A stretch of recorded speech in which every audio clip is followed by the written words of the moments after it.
diriwang ang pagsilang ng ating Panginoong Jesus. Gaya ng nabanggit ng mga nakaraang araw, hindi man totoong December 25, pero ang pinakamahalaga ay nasa puso natin yung katuwaan, yung kagalakan na meron tayong ganitong araw wherein ating inaalala ang pagsilang ng ating Panginoong Hesukristo. Kaya nga po, ang sentro ng araw na ito, ng ating buhay, ng ating mga katuwaan, ay walang iba kundi ang kaisa-isang anak ng ating Amang Diyos na nasa langit. Amen! God's only Son. Yan po ang ating topic sa umagang ito. And again, let us once again reminisce sa ating puso at sa ating kaisipan ang sinasabi ng Biblia sa John chapter 3 verse 16. Ang sabi nga po ng karamihan, ito ang sentro ng Biblia. Kaya ating pong basahin ng malakas, sabay-sabay galing sa ating mga puso. Begin. For God so loved the world that He gave His only Son, that whoever believes in Him should not perish, but have eternal life. Ibinigay ng Panginoong Jesus ang kanyang kaisa-isang anak. Amen. Ibinigay niya ang pinakamamahal niya. At ang Diyos lamang po ang tunay na nakagawa ng ganyang bagay para sa iyo at para sa akin at para sa sanlibutan. Sabi, binigay sa sanlibutan, sa lahat po ng mga tao. Kaya salamat sa ating Amang Diyos na nasa langit. Salamat sa kanyang only Son na malaya nga po na ibinigay ang kanyang buhay para sa bawat isa sa atin. At atin pong basahin ang pinahayag sa Old Testament. Sa panahon pa lamang ng Lumang Tipan, ipinangako na po ang patungkol po sa pagsilang ng ating Panginoong Hesukristo. Sa Isaiah chapter 9 verse 6, Isaiah siyam talatang 6, babasahin ko po muna sa Tagalog at sundan po ng bawat isa. Pwede kayong sumabay kung gusto po ninyong sumabay para matuto tayo na magbasa ng salita ng Diyos. Sa Tagalog, ang sabi, magandang balita, Biblia, sapagkat isinilang ang isang sanggol na lalaki para sa atin. Ibibigay sa kanya ang pamamahala at siya ay tatawaging kahangang-hangang tagapayo, makapangyarihang Diyos, walang hanggang Ama, prinsipe ng kapayapaan. Praise God. For unto us a child is born, and a son is given, and the government shall be upon his shoulder, and his name shall be called Wonderful Counselor, Mighty God, the Everlasting Father, the Prince of Peace. Ating pong pag-aralan, ito pong mga katagapo na ito sapagkat ito ay nauukol sa ating Panginoong Hesukristo.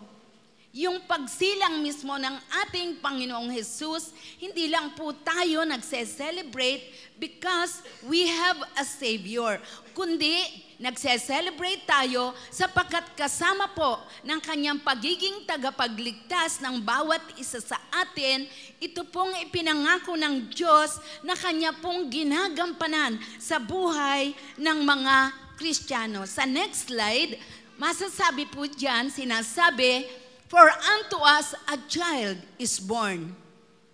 The child had to be born. Hindi pwedeng ang isang sanggol ay lilitaw na lang dyan at baby.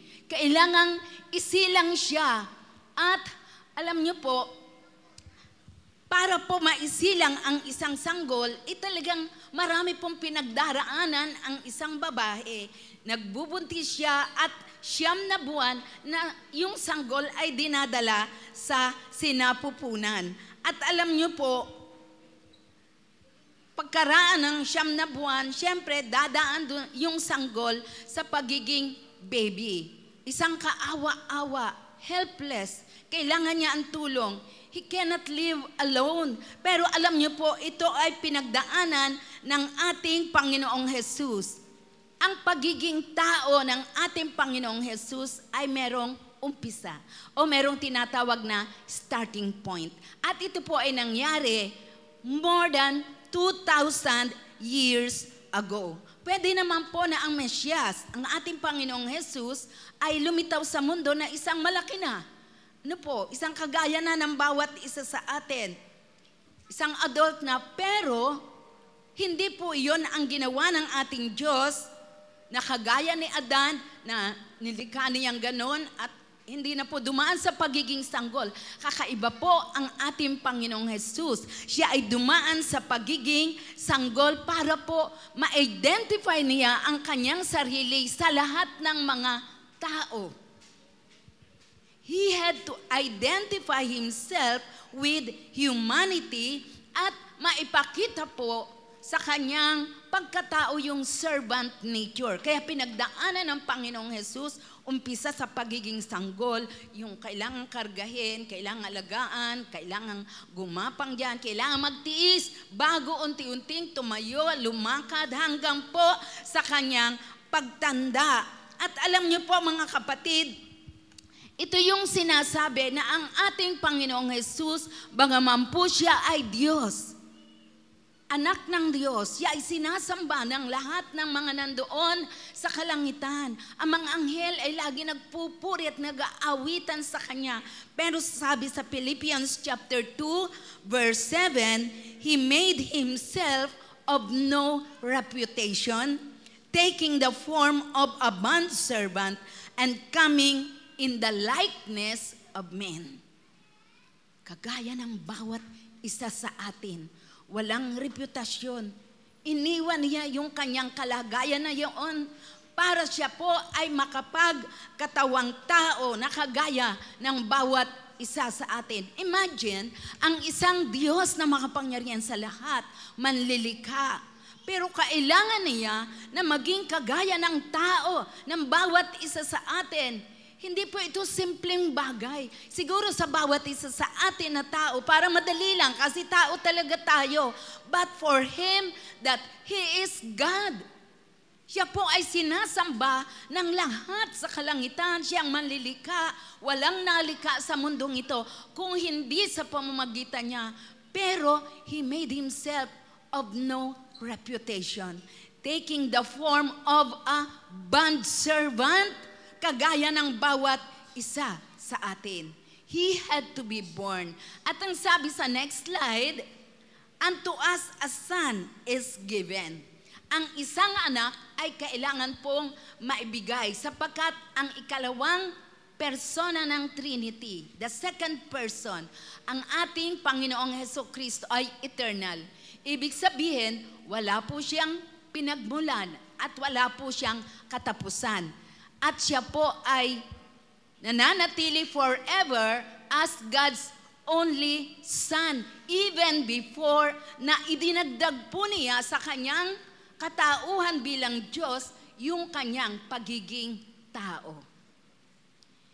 Our Lord Jesus Christ existed before. So, atin pong kilalanin na there was a time when the eternal Son of God, ang ikalawang persona ng Trinity, ay idinagdag sa kanyang katauhan, yung kanyang humanity. Kaya nga po tayo ay nagse-celebrate ng pagsilang ng ating Panginoong Hesukristo. At sa kanya pong pagdadagdag ng humanity sa kanyang pagiging Diyos, hindi po bumaba, hindi nabawasan ang kanyang pagka-Diyos, kundi idinagdag po niya yung human nature sa kanyang divine nature. Kaya nga po, yung human nature at divine nature ay naging isa, pero magkaiba po yun. Yung human nature at divine nature, ito po ay kumikilos, gumagawa, umaakto in perfect harmony. Hindi po naglalaban yung human nature at divine nature ng ating Panginoong Hesukristo. Amen! Kailangan lamang po na mangyari sa Kanya na siya ay merong divine nature at kailangan niya magkaroon ng human nature para magawa po niya yung mission po niya dito sa lupa, na ang buong mundo, ang mga tao na sasampalataya sa Kanya ay hindi mapahamak, kundi magkaroon ng buhay na walang hanggan. Amen! Ibinigay po sa atin ang anak. Kung ating pong Panginoong Jesus ay hindi po naging isang tunay na tao, kagaya po ng bawat isa sa atin, hindi po siya pwedeng makatayo para iligtas po ang tao, para maging substitute. Sa next slide. Para maging substitute, para po sa kaparusahan na nararapat para sa bawat isa sa atin. Kung hindi naman po siya fully God, kung hindi rin naman po siya tunay at buong-buong Diyos, ang kanya pong sakripisyo ay hindi rin po magiging sapat. Kaya kailangan po yung kanyang pagiging Diyos at yung kanyang pagdadagdag ng human nature para po mabayaran ang kasalanan ng bawat isa sa atin. Ito lamang po ang tunay na magiging sufficient, sapat para pambayad sa kasalanan ng lahat ng mga tao. Kasalanan po ng bawat isa sa atin. Imagine, kaya nga po, napakabuti ng ating Diyos, dakila ang kanyang pag-ibig sa bawat isa sa atin. All we have to do is to believe and to trust in our Lord and Savior, Jesus Christ. Kung wala po ang ating Panginoong Jesus na siya ay fully God and fully man, tayo po ay sa impyerno pupunta. We are lost in sin. Sa kabila ng ating mga gagawing mga pagsusumikap, mapapahamak pa rin po tayo. Only the Lord Jesus Christ, who is fully God and fully man, is able to save us from the punishment of sin. At siya lamang po ang sinasabi ng Biblia na tagapamagitan. Amen. 1 Timothy chapter 2 verse 5, for there is one God and there is one mediator between God and men, the man Christ Jesus. Sabihin mo sa iyong katabi, isa lang ang tagapamagitan. Mediator, wala nang iba. Wala po siyang co-mediator. Kaya tayo po ay walang mediatrix. Amen? Unto us a son is given.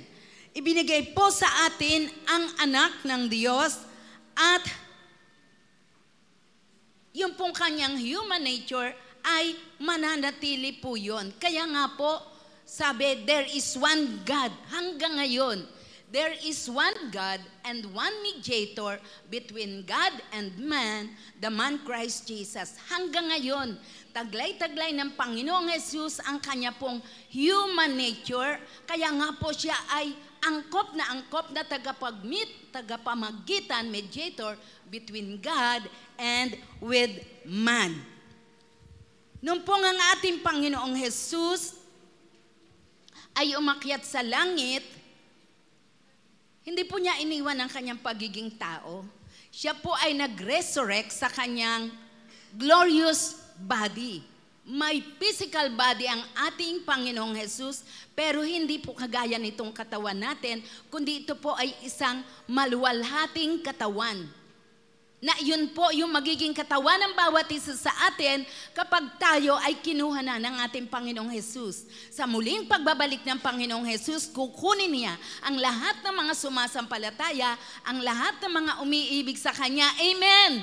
At bibigyan niya tayo ng glorious body kagaya ng Kanyang katawan. Ngayon, taglay-taglay niya sa Kanyang pagiging Diyos at sa Kanyang pagkakaroon ng human nature, a glorious body. Kaya nga po, si Esteban sa Acts 7, chapter 55 to 56. Si Esteban po ay isa sa mga sabing diakono o deacons nung panahon po ng mga disciples.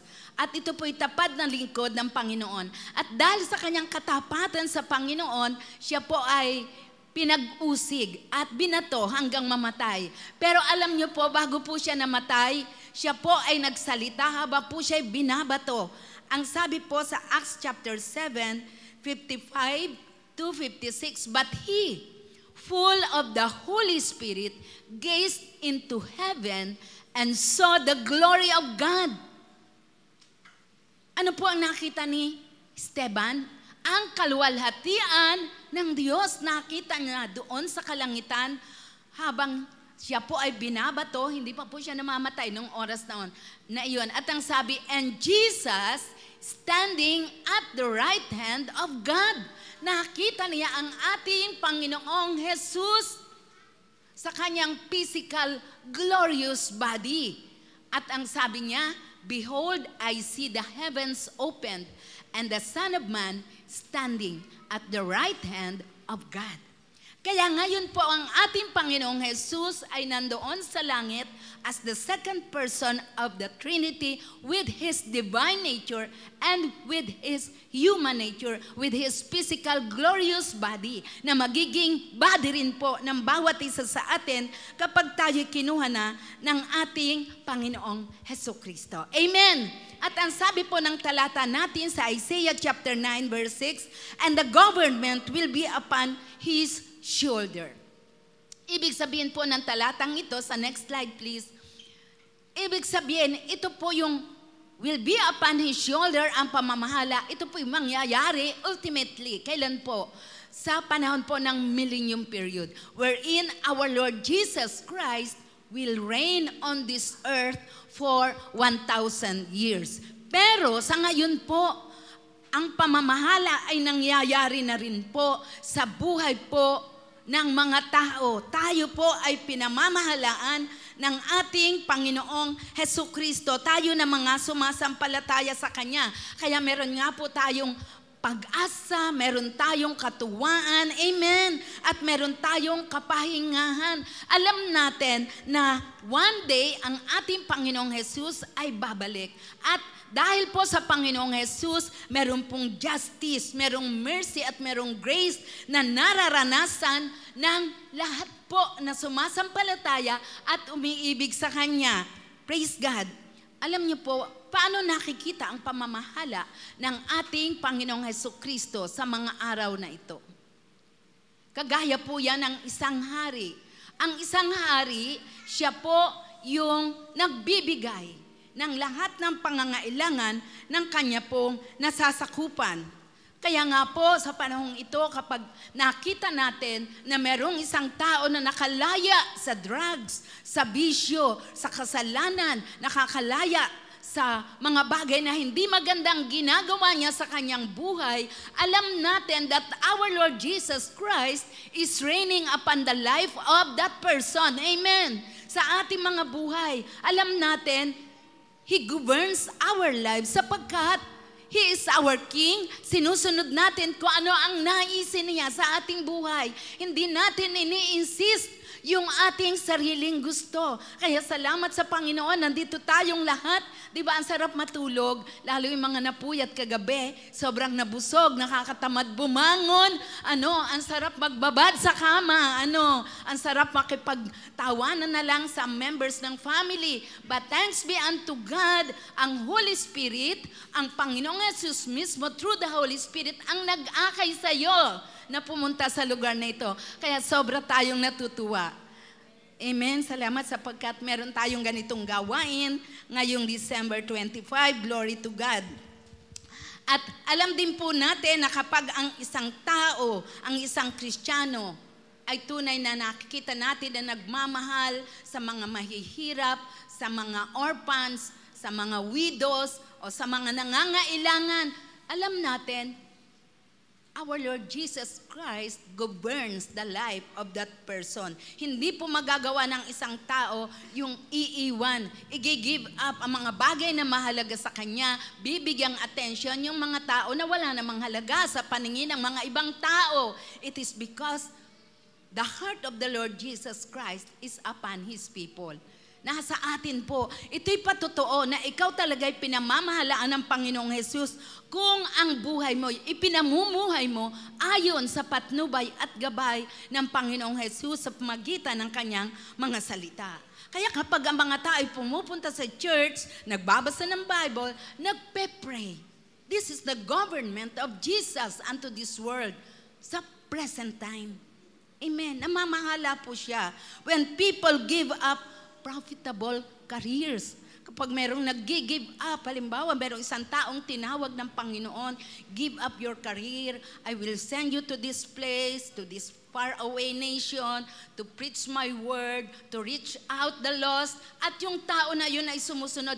Tunay nga po na namamahala ang ating Panginoong Hesukristo. Pinakikita na ang Diyos mismo, ang ating tagapagligtas, the second person of the Godhead, the government, is upon His shoulder. He talks, He speaks, He touches the life of people para gawin yung mga bagay na gusto po niyang mangyari. Kaya nga po merong mga pastor. Mahirap po ang maging pastor kasi very stressful po. Imagine lalo kung matagal ka ng pastor. No, kung wala po ang pamamahala ng Panginoong Jesus at kung wala ang grace and love and mercy niya sa buhay ng isang pastor, wala pong pastor na mabubuhay ng matagal. Imagine, weekly mag-iisip ka ng mensahe na pangangaral sa iyong kongregasyon. Buti kung 1 year ka palang nangangaral, ay kung 30 plus years na. Every week, hindi lang Sunday, may midweek pa, Kaya kung walang katulong po mga pastor, kung hindi ninyo tutulungan, mga workers, mga leaders na nandito, ay iigsi ang buhay ng mga mangangaral ng salita ng Diyos. Pero salamat, alam natin, mahal ninyo ang inyong mga pastor. Ayaw ninyo na maaga silang kunin ni Lord. Bagaman sabi ni Paul, for me, sabi niya ni Paul, to be with Christ is better. Pero sabi niya, marami pa mga taong nangangailangan ng Word of God. Marami pa nangangailangan ng pangangalaga. Amen. Kapag po, merong tao na talagang willing na iwan ang kanyang pamilya para sumunod sa pagtawag ng Panginoon, namamahala ng tubusan ang Panginoong Jesus sa kanyang buhay. Nakikinig siya sa kanyang hari. We have to hear the voice of our King these days. Malapit na po siyang dumating. Huwag nating pakinggan ang tinig ng mundo, ang tinig ng mga bagay na nakapaligid sa atin. Huwag nating pakinggan ang tinig ng kaaway na dyablo. Ang pakinggan natin ay ang tinig ng ating hari. Amen. Walang iba kundi ang ating Panginoong Hesukristo. We have a King. He is the Lord Jesus Christ. Sabihin mo sa iyong katabi, we have a King. We should rejoice. Last Sunday, ipinangaral, we should rejoice because we have a Savior. Pero, ngayon, we have a King. Ang sarap ng may hari sa ating buhay. Alam natin, hindi tayo pababayaan. Merong nag-iingat, may nagbabantay, may nangangalaga sa bawat isa sa atin. Amen. At sa next slide, again, ang sabi po sa talata, for unto us a child is born, to us a son is given, and the government shall be upon his shoulder, and his name shall be called, next slide, Wonderful Counselor. Ang sabi, his name shall be called Wonderful Counselor, Mighty God, Everlasting Father, Prince of Peace. Hindi po ibig sabihin nito ay magpe-pray tayo at ang tawag natin kay Lord, Wonderful Counselor, ito po ang panalangin ko sa inyo. Actually, pwede po yun, pero ito po ay tumutukoy doon po sa character, sa aspeto ng mga ginagawa ng Panginoong Hesukristo sa ating mga buhay bilang regalo ng Ama sa Langit sa bawat isa sa atin. Ito po ay nagtumutukoy kung sino siya at kung ano yung ginagawa niya sa iyo, sa akin, sa araw-araw ng ating buhay. Hindi lang po siya Savior, hindi lang po siya King natin. Siya po unang-una ang sabi, Wonderful Counselor. Sobrang kamangha-mangha ang ating Panginoong Jesus. Imagine, sa isang katauhan, meron siyang divine nature at meron siyang human nature. Kamangha-mangha. At nung pong siya ay nandito sa lupa, yung lahat ng ginawa ng ating Panginoong Jesus, yung mga lumalabas na mga pananalita sa kanyang bibig, yung mga karunungan, yung mga payo, yung mga sinasabi niya sa mga tao ay tunay na kamangha-mangha. At ang sabi nga po ng Biblia, kahit yung mga high priest, yung mga umuusig sa kanya, hindi po makatagal sa pakikipag-usap sa kanya kasi nauubusan sila. Hindi nila matayuan kung ano yung mga salitang lumalabas sa bibig ng Panginoong Jesus. Hinuhuli nila para maparusahan, para mapagbintangan nila, para maipapatay. Pero our Lord Jesus Christ is wonderful, truly wonderful in everything, sa lahat ng aspeto ng kanyang katauhan. At siya ay ating wonderful counselor, kahanga-hangang tagapayo. Kailangan mo ba ng tagapayo? Marami tayong mga friends, marami tayong mga kilala na mga tao na pwede nating hinga ng payo, pero hindi po sila perfect.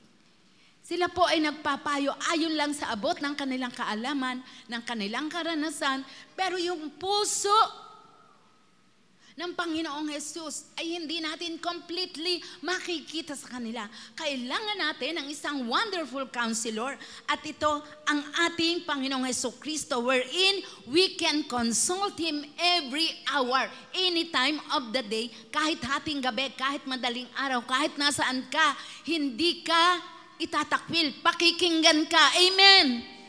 Alam po natin yan, kahit tayo merong mga pinakamamahal, best friend, anak, asawa, tayo may kainahan tayo, napapagod tayo.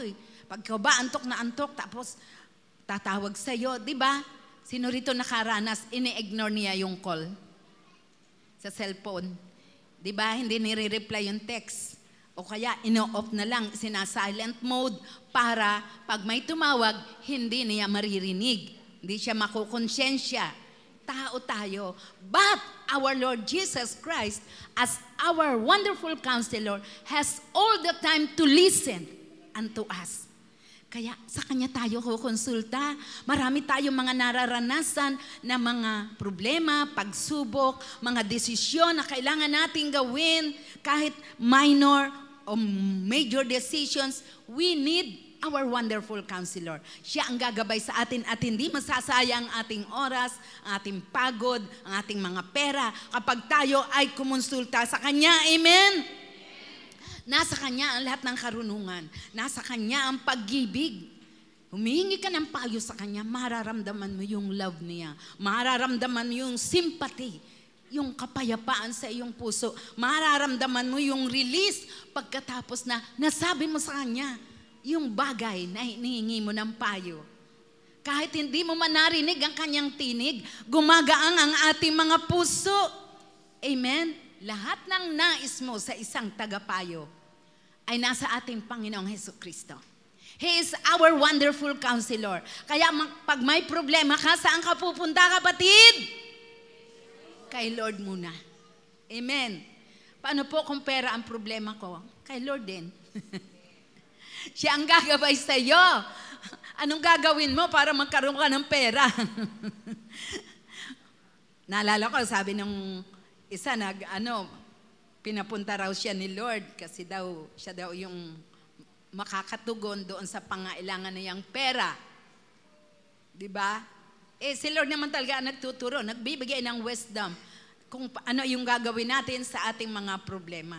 Minsan naman, hindi naman binibigay na ngangailangan ka ng pera, hindi naman kaagad, ito yung pera. Binibigyan ka ni Lord ng peace of mind. Binibigyan ka ng favor. Maaari may pinagkakautangan ka o nangangailangan ka ng pera para pambayad, hindi ka ipe-penalty, hindi ka pa kukulong dahil may favor ka galing kay Lord. Kasi kumonsulta ka sa Kanya, amen?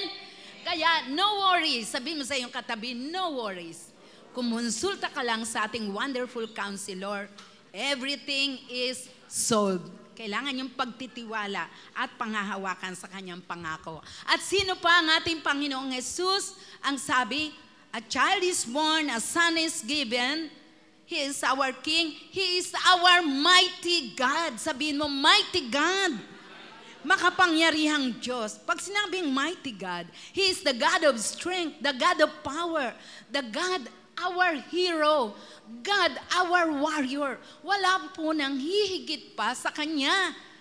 He is the God of all creation and glory.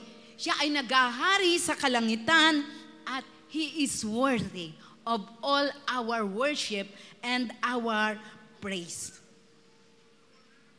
Ang sabi po sa Colossians chapter 1, 16 to 17. Basahin po natin sabay-sabay.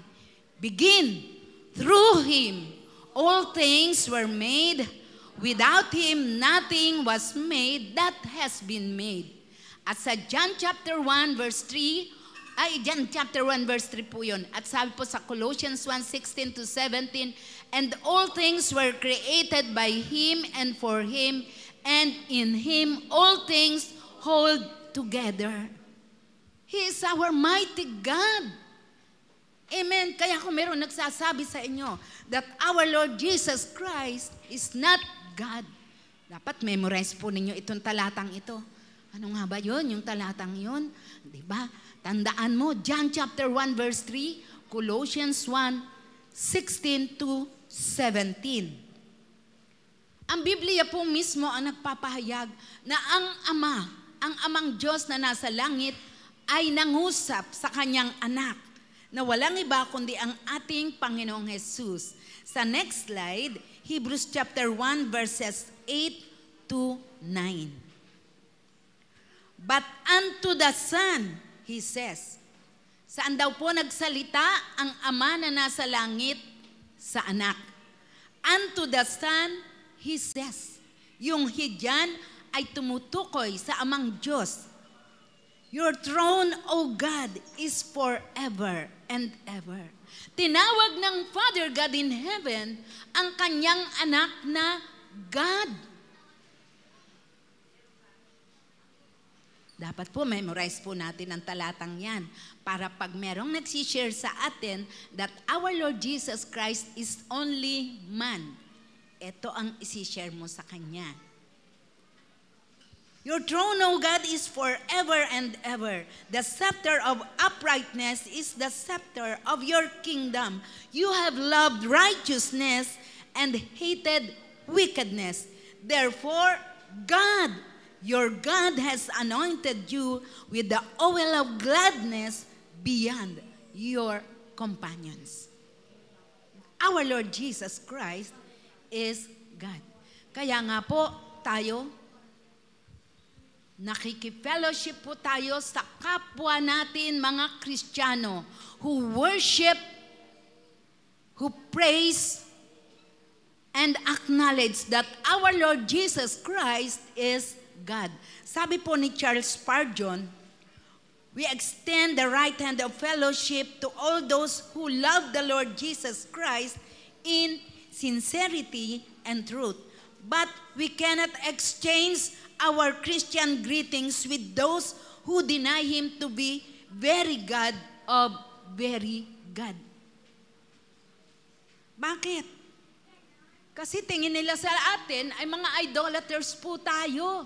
Dahil kinikilala natin na ang ating Panginoong Jesus ay Diyos. Idolater tayo, tingin po nila. Kaya hindi rin po tayo talaga ma-close sa mga taong hindi kumikilala sa ating Panginoong Jesucristo as God. At naalala ko lang yung talatang pinag-aralan natin last Sunday na i-preach na Bishop, Hebrews 1 verse 6 ba yun ang sabi ng Ama, let the angels of God worship Him. Hindi iuutos ng Amang Diyos na nasa langit na sambahin ng mga anghel yung baby na isinilang doon sa pasabsaban kung hindi siya Diyos. Our Lord Jesus Christ is God. Next, everlasting Father. Ano pong ibig sabihin nito? Di ba, we have our Father in heaven.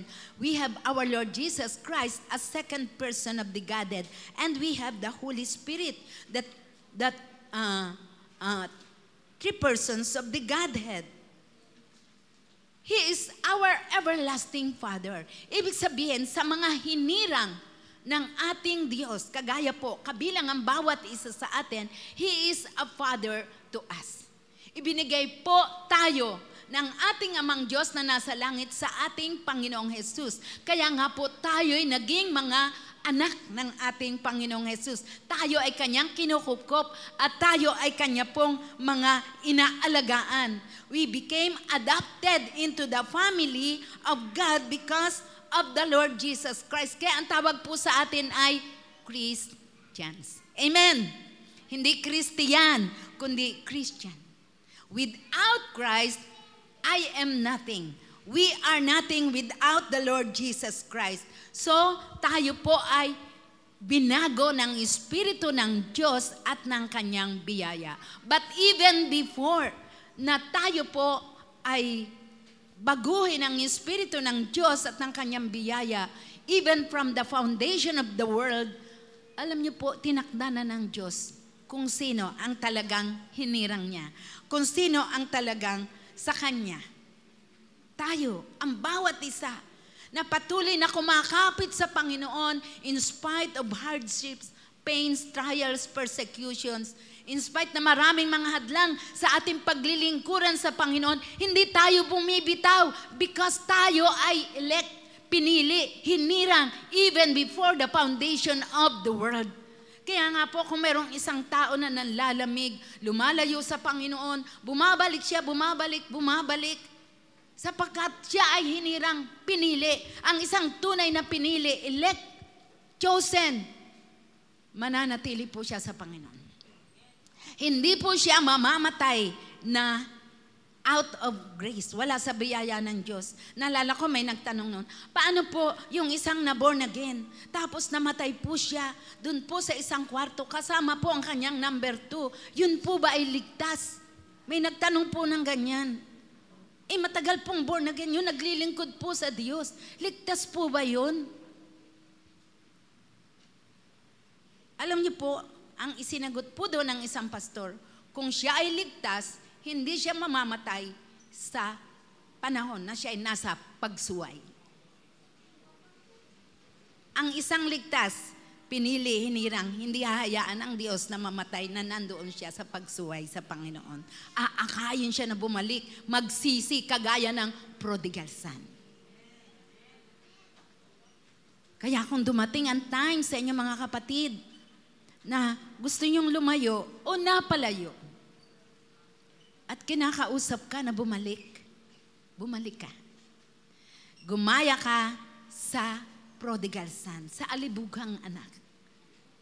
Bagaman nakakahiyang bumalik, ay bumalik at tinanggap ang masaganang biyaya at pagpapala ng kanyang ama. Amen! Everlasting Father. Kaya tayo po ay merong everlasting Father. We are His children. Kaya ang ating Panginoong Jesus, tinatawag din natin na Aba. Panginoong Jesus. Amen. Ibig sabihin, everlasting, He will never die. Yung kanyang pagiging ama sa atin, hindi po yan matatapos. Yung ating relationship with Him, it will never end. It is forever. We will never become fatherless. Meron tayong tatay. Mawalan ka man ng tatay dito sa mundo, may tatay ka, ang ating Panginoong Jesus. Iba pa yung ating tatay, ating amang Diyos na nasa langit. Pero meron kang tatay na nandyan na nanahan sa iyong puso sa pamagitan ng Holy Spirit. And He as our everlasting Father, He supplies all our needs. Kaya huwag ka mahihiyang lumapit sa Kanya. Kaya nga sinabi, pinahayag ng Biblia unto us a child is born, unto us a son is given. You have a king, you have a counselor, you have a mighty God, you have an everlasting Father. Hindi you have a father lang, everlasting Father. Nananatili ang kanyang pagiging ama sa iyo. Amen? Paano po kahit po pag nagkakasala ako, oo, sobra ang kanyang pagiging ama sa atin. Kahit nagkakasala tayo, iniingatan pa rin tayo, minamahal pa rin tayo. At pag tayo'y bumabalik, tinatanggap tayo, hindi tayo itinataboy, hindi tayo itinatakwil. Amen? Lagi tayong pinatatawad sa ating mga pagkakasala. Lagi tayong inaakay na magbalik loob sa Kanya at maglingkod sa Kanya. Yung kaligtasan na binigay sa atin ng ating Panginoong Jesus because He is our everlasting Father. Tayo na mga pinili niya, binigyan niya tayo ng everlasting salvation. Because of His everlasting love. Amen? Kaya damhin mo sa puso mo ang pag-ibig ng Panginoon. Huwag ka manlalamig, huwag kang tatalikod. No? Kahit inaakay ka, kahit tinatamad ka. Ako nararanasan ko minsan, hindi mo na ako aatin. Medyo mabigat ang katawan ko. Pero yung pag-ibig ng Diyos na nag-aakay sa akin, bumangon ka, umaten ka. Lumalakas ako, di ba? Because of the love of the Father. Grace and truth are come by the Lord Jesus Christ, the Father and author of the gospel dispensation. Ang gospel dispensation, ito pong pangangaral ng magandang balita ay nangyari because of our Lord and Savior Jesus Christ. Siya rin po ang magiging Father ng darating na mundo. Yung paghahari ng ating Panginoong Jesus sa millennial period at maging sa New Jerusalem church time. Ito po ay sa huling-huli na, end of the age na po ito. He is our everlasting Father. Number 4, He is our Prince of Peace. Sino rito nakaranas na siya ay naguguluhan? Parang tuliro yung isip, hindi alam ang gagawin. Hindi po tayo dapat manatili sa ganong kalagayan ng napakatagal na panahon. Why? We have a Prince of Peace. Pag sinabing prinsipe ng kapayapaan, namamahala po siya. Meron siyang authority to give peace sa sino man. Prinsipe. Amen. First, ano po ang ginawa ng ating Panginoong Jesus as Prince of Peace? Siya po yung nagbigay ng kapayapaan, ibig sabihin ng pagkakasundo between God and man. Without the Lord Jesus Christ, lagi pong merong wall na nandiyan between God and man. Pero because of the Lord Jesus Christ, because of His sacrifice on the cross, ang sabi ng Book of Matthew, nung namatay ang Panginoong Jesus, yung makapal na kurtina na humahati doon po sa templo, sa most holy place at sa holy place, yun po ay nahapak from top to bottom. Nahapak ng kusa. Amen? At ibig sabihin, malaya nang makakalapit ang lahat ng mga tao sa ating Diyos na buhay. Amen. Noon hindi. Nakakapag-pray sila through the priest. Yung priest ang nagpe-pray para sa mga tao. Kung may prayer request ka, yung priest ang magpe-pray doon sa prayer mo sa Diyos. Pero ngayon, diretso na tayo, pwede tayo pag-pray diretsohan sa ating Amang Diyos na nasa langit because of the Prince of Peace, our Lord Jesus Christ, na wala ang galit ng Diyos sa mankind. Amen? At ngayon din po ay nagkakasundo na ang mga Hudyo at ang mga Hentil. Dati ang mga Hudyo, tingin nila sa kanilang mga sarili, ay over and above sila, over all the nations of the world. Because they are the chosen people. Bagaman meron pa rin pong mga ganong Hudyo sa mga araw na ito. Pero alam niyo po, madami na po sa mga Jews sa mga araw na ito ang nakakonvert into Christianity. And they are very happy sapagkat merong mga Christians na kaisa nila. Amen. Pinagpe-pray sila, tinutulungan sila, dinadamayan sila sa kanilang mga adhikain. Meron na pong peace between Jews and Gentiles. At kung tayo po ay merong mga problema, when you are disturbed, kapag tinutukso ka ni Satan, kapag dumarating ang takot sa iyong puso, meron po tayong tatakbuhan. Sino? Si Lord. Ang prinsipe ng kapayapaan. Ang kanya pong kapayapaan ang babalot sa ating buong pagkatao. At hindi po tayo manginginig sa takot, hindi tayo mangangamba. Alam niyo po, ang paghahari ng ating Panginoong Jesucristo ay righteousness and peace and joy. Kaya ano pa pong ating hahanapin sa mga araw na ito as we celebrate this season? Huwag po nating kalilimutan. Ibinigay sa atin ang hari. Ibinigay ang kamangha-manghang tagapayo, ang makapangyarihang Diyos. Amen. Ang everlasting, walang hanggang Ama, puno ng pag-ibig, at ang prinsipe ng kapayapaan. Let us rejoice and be glad. Magsaya tayo. Yes? Huwag ka nang tatamarin. Amen. Huwag na tayo magiging tamad. It is time for us to become busy because our Lord Jesus Christ is so busy blessing His people.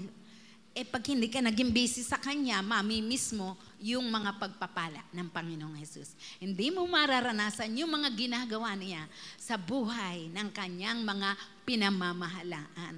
Ang sarap, we have a King. The King of Kings and the Lord of Lords, the Lord Jesus Christ. Amen. Tayo pong lahat ay tumayo. And once again, let us worship the Lord and let us sing the song,